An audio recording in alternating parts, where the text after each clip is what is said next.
Hey, how's it going? This is Gabriel. Just wanted to come back on and provide a little bit of context. In my last video, I mentioned where I switched from philosophy major to environmental studies and then back to philosophy because another student was poking fun at me, if you will. So I just wanted to provide a little context around what led up to attending UC Santa Cruz and then what happened thereafter, as far as something that helped me that I think could potentially help you all out. So growing up, I was raised by a single parent. My mom raised me, and we struggled. We were lower income, and what she would always tell me is, if you really want a better life for yourself, you're gonna do well in your academics and attend a university or a college. So that was the plan. It was go to college, and that was gonna somehow solve my problems in a sense. That was basically what I had as far as a plan. I did pretty well in school, and I was able to get accepted into seven of the 8 universities between both UC and the Cal States here in California. The only one that did not accept me was Long Beach State, but once I got to UC Santa Cruz my first quarter, they sent me a letter stating that if I wanted to transfer, I was welcome to do that the next semester. As you're aware, I elected to stay at UC Santa Cruz, where I was for the next 4 years. Keep in mind that the plan here was for me to get into a university, for me to improve my life. Now, I had no other contingency plans here as far as what would happen if I did not graduate from a college or university, nor what was I going to do after graduating. I had to get into the school. I did that. Secondly, I had to graduate. I would say by the grace of God, I was able to graduate in those 4 years. The reason why I say that is because I had no discipline as far as what was my next step. Because I got into the university, that was the end goal for me. There was nothing beyond that. All the discipline and the dedication and hard work that I had in high school to get to the university, to get into a university, sort of went away because I had nothing I wanted to do afterwards. I had no career aspirations or interests or hobbies. I was sort of just wandering and kind of guessing and figuring it out as I went along, essentially from year to year. I did have a lot of very cool experiences as far as being able to study abroad in Sweden and travel some out in Europe.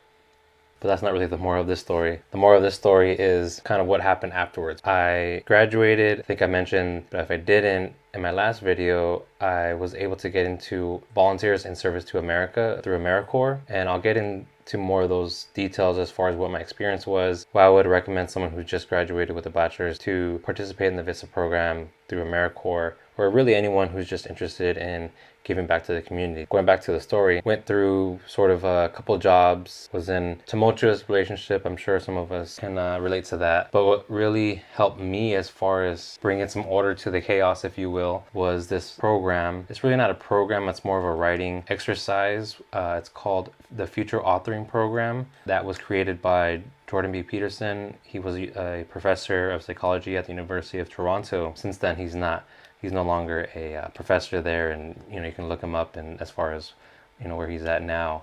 But I went through that writing program where essentially walks you through every aspect of your life, personal, career, how you're going to be interacting as far as like your city or communities. So the idea here is that you would go through step by step and write down where you would like to see your life in 3 to 5 years in that area. Now, what you need to remember is that the first time you write this out, it's not going to be perfect. The idea is that you're setting yourself up for success and that you have a goal. You're aiming at something 3 to 5 years from now.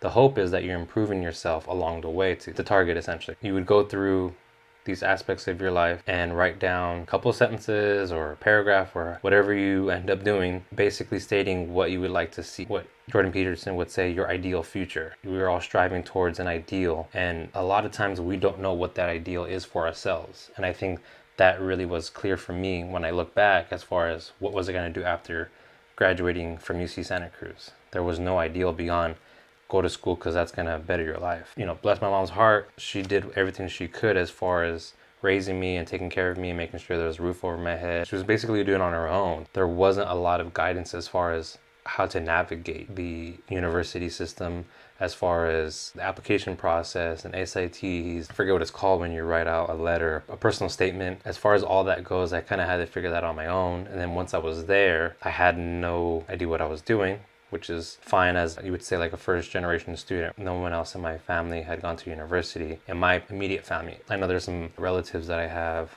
that did. As far as immediate relatives, there was no one in my family, sort of just kind of navigating this and, you know, asking questions and getting some guidance from counselors once I'm at the university, from other students and professors, to kind of figure my way out through that process. And I know there's a lot of students that deal with that as well. And there's a lot of different programs at the universities and at the high schools that can help students navigate this. But in any case, the reason why I wanted to bring this up was because I think it's important for us to have an ideal, a goal, a target that we're aiming at, because the university was my target, was what I was aiming at. And once I got there and was going through that process, there wasn't that next point of my life where I was going to aspire towards, you know, this goal or this aim. And I think this future authoring program really helped me develop a vision for my own life as far as what I wanted to do to improve myself and to improve as a person as well as professional, and, you know, develop my skills. So I think all of that kind of culminates into the point of me completing the different aspects of my life and writing down those goals. Recently I went through and read back what I had wrote, and the years since then I've been able to repair the tumultuous relationship I was talking about earlier, to the point where we got married and where I strive every day to be a great husband to my wife, and we have, you know, 2 children together. We're about to have our 3rd. We bought a home recently. I've been able to advance in my career and have more responsibilities, have more confidence in myself, and work in different areas. For example, and I'll talk about this in another video, public speaking. That was the one area where I struggled greatly, and I know a lot of us do. I'll get into that a little bit more as far as what I did and why I think that you all can benefit from leveraging Toastmasters. And I'm sure you've heard of it and wanted to share that as well. So I think what I'm going to do now is actually redevelop my vision